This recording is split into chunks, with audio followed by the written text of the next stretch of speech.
Channel सगळ्यांचं माझ्या चॅनलवर खूप खूप स्वागत आहे। माझ्या चॅनलचं नाव आहे इंडियन लाईफस्टाईल विथ गौरी आणि आज मी तुमच्यासोबत क्लीनिंग शेअर करणार आहे। किचन डीप क्लीनिंग जे आपण मंथली करतो ते स्टेप बाय स्टेप माझ्या पद्धतीने मी जशी करते तसं मी तुमच्याशी शेअर करणार आहे। प्रत्येकाच्या स्टेप काही वेगळ्या असू शकतात, बट मी जे एक्सपिरियन्स केले त्या पद्धतीने मी तुमच्याशी शेअर करणार आहे। आणि जे ऑर्गनायझेशन आहे त्याच्यावर मी ऑलरेडी काउंटर टॉप ऑर्गनायझेशनवर व्हिडिओ टाकलेला आहे, तर त्याची लिंक मी खाली देत आहे, ती जरूर जाऊन चेक करा। आणि असे बरेच सारे क्लीनिंगचे व्हिडिओ मी आत्तापर्यंत टाकलेले आहेत, ते सगळे मी खाली डिस्क्रिप्शन बॉक्समध्ये देत आहे, जरूर जाऊन चेक करा। तर चला पटकन सुरुवात करूयात। सर्वात पहिले स्वयंपाक करून ठेवणे इम्पॉर्टंट आहे, कारण की मग घरातल्या मेंबरला जेव्हा भूक लागेल तेव्हा ते जेवतात आणि आपल्याला पण मध्ये डिस्टर्ब होत नाही। काउंटर पूर्ण खाली करून घेणार आहे। जे शेल्फ्स आहेत ते एक एक पार्टमध्ये मी डिवाइड करून क्लीनिंग करणार आहे। माझं किचन ओपन किचन आहे आणि त्याला अटॅच हॉल आहेत, सो सारखंच अरेंज करायला लागतं आणि महिन्यातनं एकदा मी क्लीनिंग करते। तर आता ही वॉल आहे, तर या वॉलवरचं सगळं सामान मी आधी काढून घेते। मी सगळे शेल्फ्स एम्प्टी केलेत आणि वरपासून खालपर्यंत मला क्लीनिंग करायचं आहे। तर वरती खूप चिकट होतं, जिकडे गॅस असतो तिकडे वरती तेलामुळे खूप चिकट होतं, तर असं सगळं सामान मी काढून घेतलं आहे खाली आणि धुतलेली भांडी बाजूला ठेवलीत। एका भांड्यामध्ये मी गरम पाणी म्हणजे कोमट पाणी घेतलं आहे आणि त्याच्यात थोडंसं विम लिक्विड आणि थोडीशी पावडर टाकली आहे जी कपड्यांसाठी आपण वापरतो ते, आणि एक कापड घेतलं आहे क्लिनिंगसाठी, नॅपकिन घेतलं आहे। तर त्यानं अशा पद्धतीने सगळ्या वॉल ज्या आहेत त्या क्लीन करणार आहे। बल्ब वगैरे जे असतात त्याच्या साईडला थोडं काळा डाग पडलेला असतो ते क्लीन केलं आहे। अशा पद्धतीने सगळं करून घेणार आहे। वरती माझ्या किचनला जास्त कबड नाही आहेत, पण जे वरचा भाग असतो किंवा ज्यांच्या किचनमध्ये कबड असतात वरती लावलेले, वरचे जे शेल्फ्स असतात, तर वरच्या साईडला आपण जास्त क्लिनिंग करायला जात नाही। जो काउंटर टॉप असतो तो शक्यतो क्लीन करतो रेग्युलरली, पण जे वरचा टॉप असतो ते खूप चिकट आणि काळसर असे त्याच्यावर थर जमा होतो।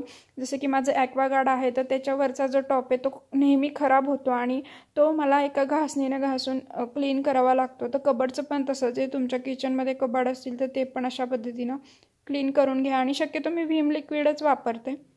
तर आता हे जे शेल्फ्स आहेत ते पण मी घासून अगदी पुसून घेतलेले आहेत आणि ॲक्वागार्ड पण मी आता साफ करणार आहे आणि नंतर सगळं मी कॉलिननी साफ करणार आहे। ॲक्वागार्ड ॲक्च्युली रेग्युलरली साफ होतंच, पण डीप क्लिनिंगमध्ये मी पुन्हा एकदा ते साफ करून घेते आणि त्याचबरोबर वायर वगैरे असतात त्या पण एकदा वाईप करून घेणार आहे।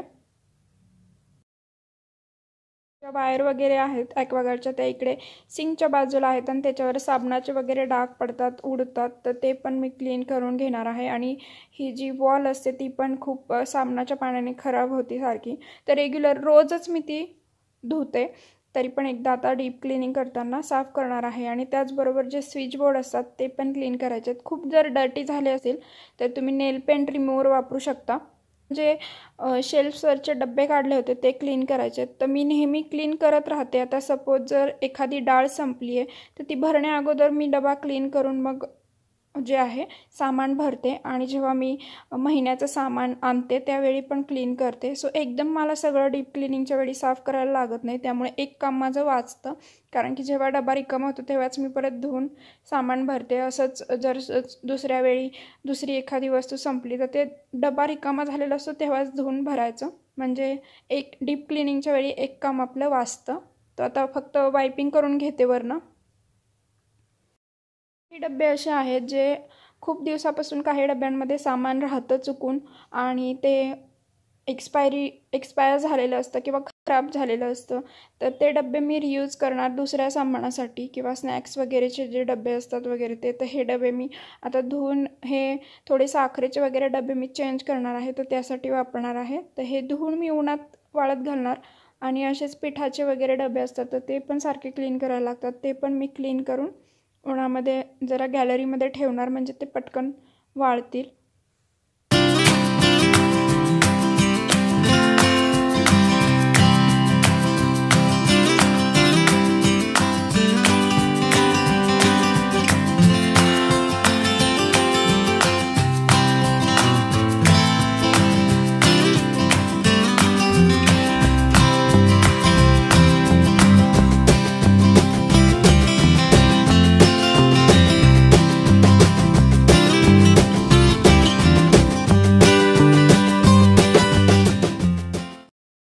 सो आता सगळे शेल्फ जे आहेत ते वाळलेले आहेत आणि त्यावरती मी लायनर टाकलं आहे आणि न्यूजपेपर खूप असतात तर न्यूजपेपर आपण अशा पद्धतीने वापरू शकतो। सगळ्या शेल्फ्सवर मी न्यूजपेपर टाकणार आहे आणि मग याच्यावरती सगळं सामान आता लावून घेणार आहे।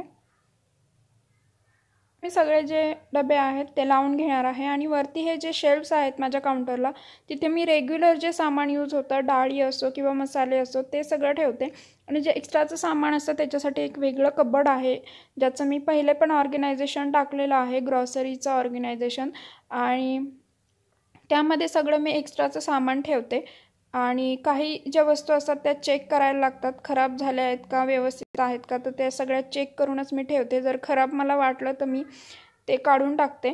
सो काही गोष्टी अशा असतात ज्या कधीतरी यूज होतात, सो ते चेक करून व्यवस्थित त्याच्यात कीड लागली आहे का वगैरे चेक करून मी सगळं सामान आता लावून घेणार आहे।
आता नेक्स्ट वॉल मी क्लीन करणार आहे।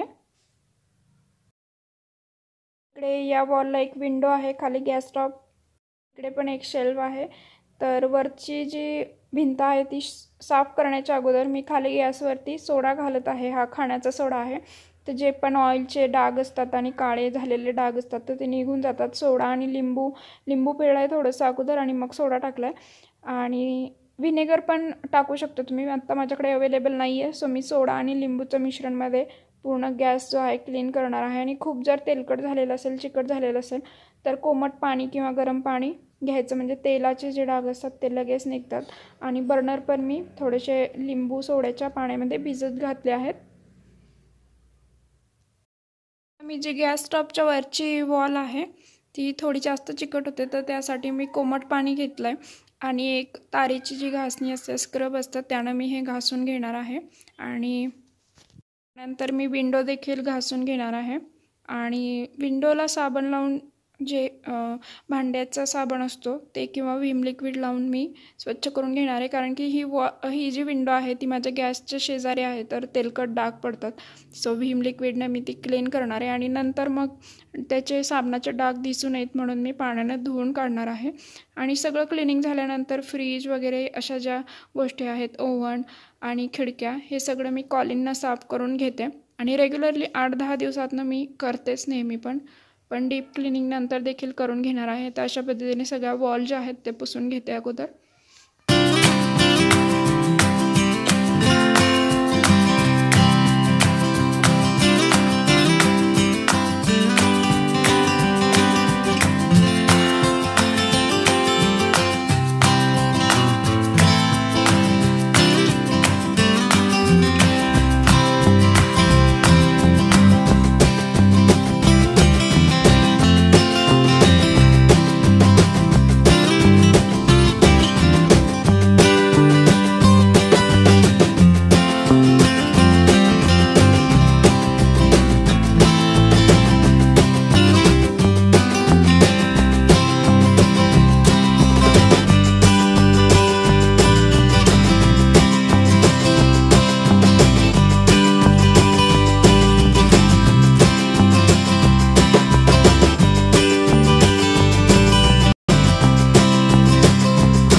ही साईड मी साफ करून घेणार आहे, शेल वगैरे। जो कप्पा आहे तो मी क्लीन केला आणि वरची बाजू पण क्लीन केली आहे। इकडे पण मी सेम पेपर इकडे आधी अंथरलेला आहे आणि काही माझ्याकडे बास्केट आहेत त्या मी इथे ठेवून ऑर्गनाइज करणार आहे। तर हे एक कापड, कोरडं कापड घेतलेलं खिडक्या पुसण्यासाठी, कारण की मग त्याच्यावरती डाग तसेच राहतात पाण्याचे। सो आता इथे थोडंसं अरेंज करून घेणार आहे आणि रेग्युलर जे ऑइल वगैरे तुपाचे वगैरे भांडी असतात ते इकडे ठेवणार आहे, चहा साखरेचे डबे वगैरे। त्याच्यासाठी मी अशा पद्धतीच्या बास्केट आणलेल्या आहेत। आता गॅसवर आपण लिंबू आणि सोड्याचं मिश्रण घातलेलं होतं, त्यामुळे थोडंसं जे आहे निघताना डाग जे आहेत पटकन निघतात। सो आता घासून मी गॅस पण क्लीन करणार आहे। आणि हा गॅस ॲक्च्युली फार जुना झालेला आहे आणि सुरुवातीला मला थोडं क्लिनिंगचं अवघड जायचं, त्यावेळी जे काळे डाग पडलेले आहेत तर ते थोडे थोडे मी काढून घेतले आहेत आणि आता बऱ्यापैकी साफ झालेला आहे। कारण की बऱ्याच वेळी असं होतं की काही वेळी घाई गडबडीत आपण नाही लक्ष देत गॅसच्या क्लिनिंगकडे, फक्त वायपिंग करतो, त्यावेळी काळे डाग पडतात आणि एखाद्या वेळी वस्तू सांडलेल्या असतात, दूध वगैरे ओतू गेलेलं असतं, तर त्यानंतर जर आपण सांडल्यानंतर कुकिंग करतो तर ते अजून जळतं आणि अजून काळे डाग पडतात। सो ते वेळच्या वेळी क्लीन केलं तर जास्त बरं पडतं। आणि डीप क्लिनिंगच्या वेळी असं मी थोडंसं जास्त वेळ काढून गॅसला चांगलं स्वच्छ क्लीन करून घेते आणि कोमट पाण्यानं धुवून घेते, म्हणजे ऑइल जे असतं त्याला लागलेलं ते निघून जातं। आता पूर्ण काउंटरवर पाणी ओतून हे लोटून लावणार आहे आणि नंतर एक कोरड्या कपड्यानं पुसून घेणार आहे। आणि रोज दिवसातनं एकदा अशा पद्धतीनं मी हे जे काउंटर आहे स्वयंपाक झाल्यावरती सकाळी किंवा संध्याकाळी जेव्हा वेळ असेल तेव्हा मी धुते। रोज काउंटर धुतलं म्हणजे किचनच्या काउंटरवर झुरळ वगैरे होत नाहीत, क्लीन राहतं आणि आपल्याला पण स्वयंपाक करायला छान वाटतं। स्टेप जे मी डबे धुतले होते तर ते आता सुकलेले आहेत आणि ऑलरेडी मी पिठाचे वगैरे जे डबे आहेत ते भरून कबर्डमध्ये खाली ठेवलेले आहेत, ते मी लास्टला तुम्हाला दाखवते। तर काही ज्या वस्तू असतात, चवळी झालं किंवा हरभरे झाले, अशा वस्तूंना ऊन देणं खूप गरजेचं असतं, तर ते पण चेक करून मी हे सगळं उन्हात ठेवणार आहे आणि नंतर थोडंसं ऊन दिल्यानंतर परत डब्यात भरून ठेवणार आहे। आणि हे जे डबे आहेत ते चहा साखरेचे वगैरे डबे आहेत तर ते पण आता भरून वगैरे मी ठेवणार आहे। जर तुम्ही नवीन काही डीप क्लिनिंगच्या वेळी डबे चेंज करत असाल किंवा थोडीशी अरेंजमेंट तुम्ही चेंज करत असाल, नवीन वस्तू वापरत असाल, कारण की नवीन वस्तू वापरत राहिलं ना की आपल्याला पण फ्रेश वाटतं आणि कोणत्याही घरातला कोणताही कोपरा असू, जेव्हा आपण चेंज करतो, बेडरूम असेल तर बेडरूममधल्या बेडची जर अरेंजमेंट चेंज केली किंवा किचनच्या गॅसची जर अरेंजमेंट चेंज केली किंवा सामानाची अरेंजमेंट चेंज केली तर तो चेंज जो असतो तो आपल्याला फ्रेशनेस देतो। तर थोडासा चेंज हा नेहमी केलाच पाहिजे। सो आता हे सगळं मी लावून घेते आणि ही छोटीशी जी बास्केट आहे त्यामध्ये सगळे छोटे छोटे स्पून्स वगैरे मी ठेवलेले आहेत।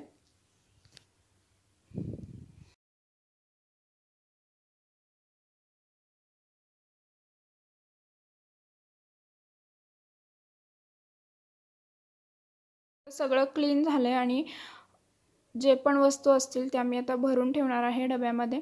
आणि इकडे एक स्पाइस म्हणजे मसाल्याचा डब्बा आहे स्टीलचा, तर तो पण मी क्लीन केला आहे आणि त्यात आता सगळं निवडून वगैरे भरून ठेवलं आहे। तर रॅपर लगेच मी जेव्हा कचरा असतो किचनमध्ये तर लगेच डस्टबिनमध्ये टाकते, एकदम साचू देत नाही क्लिनिंगच्या वेळी, डीप क्लिनिंगच्या वेळी, तर त्यामुळे ते पण एक काम वाचतं। सो आता इकडे सगळं लावून घेते। मसाल्याचा डब्बा पण मी भरून घेतला आहे, जे रेग्युलर जास्त उपयोगाला येणारी सामान आहे तेच मी भरलं आहे। गरम मसाला, मीठ, हळद, तिखट, जिरे थोडे जास्त लागतात त्यामुळे ते 2 डब्यात भरले। तर हे रॅपर आता पहिले डस्टबिनमध्ये टाकून येते आहे। वरचं काउंटर पूर्ण क्लीन झालेलं आहे, आता ट्रॉली क्लीन करायच्या आहेत आणि या ज्या ट्रॉली आहेत पूर्ण माझ्या बाहेर निघत नाहीत, सो क्लीन करायला थोडंसं अवघड जातं, पण मध्ये जी जाळी असते ती निघते। सो त्या काढून घेतल्यात मी सगळ्या आणि खालची जी जागा आहे ते झाडून घेतली आहे, वरती वापरलं नाही कारण की मग ओट्यावर लागेल म्हणून। आणि वरती फक्त वायपिंग करून घेणार आहे आता आणि त्याचबरोबर बाहेरून पण वायपिंग करून घेणार आहे। खूप जास्त चिकट होत असेल तर मग तुम्ही घासणीनं घासू शकता, कोणत्याही स्क्रबनं, ज्यानं रॅश होणार नाही याच्यावरती।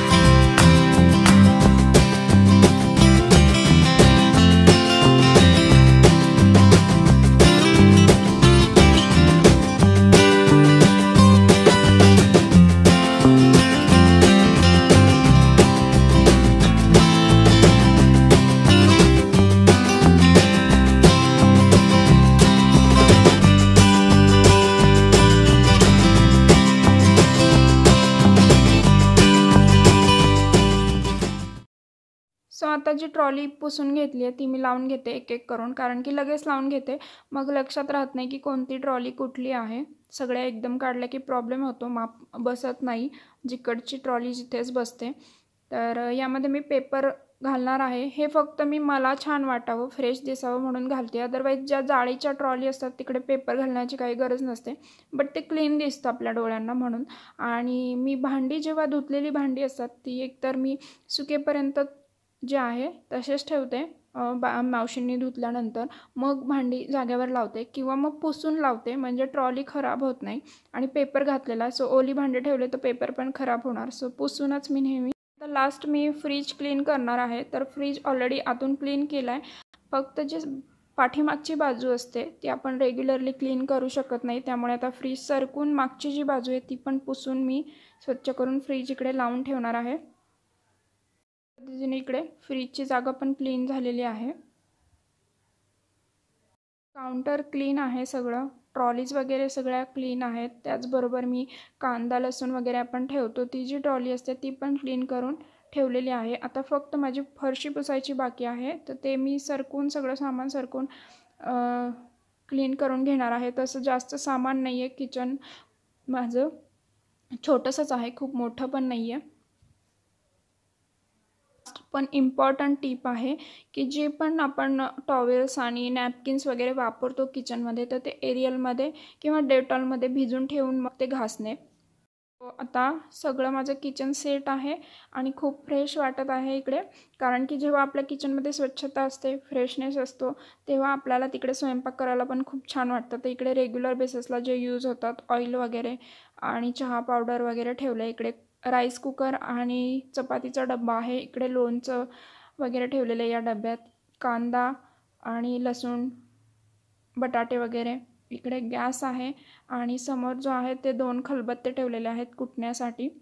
तर ते आणि इकडे हे थोडंसं जे छोटे छोटे मी ठेवलेले आहेत मटके, तर ते डेकोरेशनसाठी ठेवलेत. इकडे फ्लॉवर ठेवलेत. आणि ह्या एरियामध्ये सगळं जे कुकिंगमध्ये मला यूज होतं रेग्युलर रोज लागणाऱ्या वस्तू ज्या असतात त्या आहेत.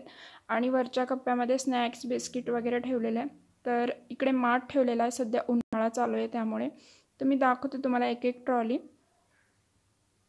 तर या फर्स्ट ट्रॉलीमध्ये सगळी मिक्सरची भांडी आणि झाकण एका ठिकाणी ठेवलेलं आहे. हे जे एरिया आहे तो अंडर सिंक एरिया, तिकडे मी काहीच ठेवत नाही. इकडे सगळे मी पिठाचे डबे ठेवलेत आणि सगळं क्लीन करून ठेवलेलं आहे आतमधून. तर इकडे काही जास्तीचे जे टिफिन बॉक्स वगैरे ते थर्मस वगैरे ठेवलेलं आहे. नेक्स्ट इकडे सगळे स्पून्स वगैरे आहेत जे मी डिस्ट्रीब्यूट करून ठेवलेत व्यवस्थित. आणि इकडे पण पेपर लायनर घातलेला आहे. इकडे सगळ्या मोठ्या आणि लहान थाळ्या ठेवल्यात आणि डिस्ट्रीब्यूट सामान करून ठेवलं आपण की घ्यायला सोपं जातं आणि बघायला पण छान वाटतं. सो इकडे थोडेसे कमी यूज होणारी भांडी आहेत ही, कब्बशा झालं किंवा काचेचे जे बाऊल आहेत ते. इकडे कुकर आणि पातेले ठेवलेले आहेत. आणि गॅसचा जो टॉप आहे तिकडे छोटे बाऊल, चहाचं भांडं, हे रेग्युलर जास्त यूज होणारं सामान इकडे गॅसच्या शेजारी ठेवलेलं असतं. जे टिफिन बॉक्स आणि हा मिक्सरचं जे छोटं भांडं आहे ते जास्त यूज होतं. स्पाइस बॉक्स आणि इकडे चपातीला आपण चपाती करताना जो पीठ लागतं ते पिठाचा छोटा डबा इकडे ठेवला आहे. खाली सगळे मी इडलीचा कुकर आणि सँडविच मेकर वगैरे सगळं ठेवलेलं आहे. आणि हे चकली बनवायचं जे सोऱ्या असतो तो आहे, त्याच्या सगळ्या थाळ्या मी एका डब्यामध्ये ठेवल्यात. आणि इकडे सगळे प्लॅस्टिकचे आणि स्टीलचे डबे झाकणांसहित एकाच ड्रॉवरमध्ये ठेवलेत, म्हणजे ते सापडायला सोपं जातं. नाहीतर कधी कधी असं होतं की सापडत नाही, एक डब्बा सापडतो झाकण सापडत नाही. इकडे सगळ्या कढया ठेवल्या आहेत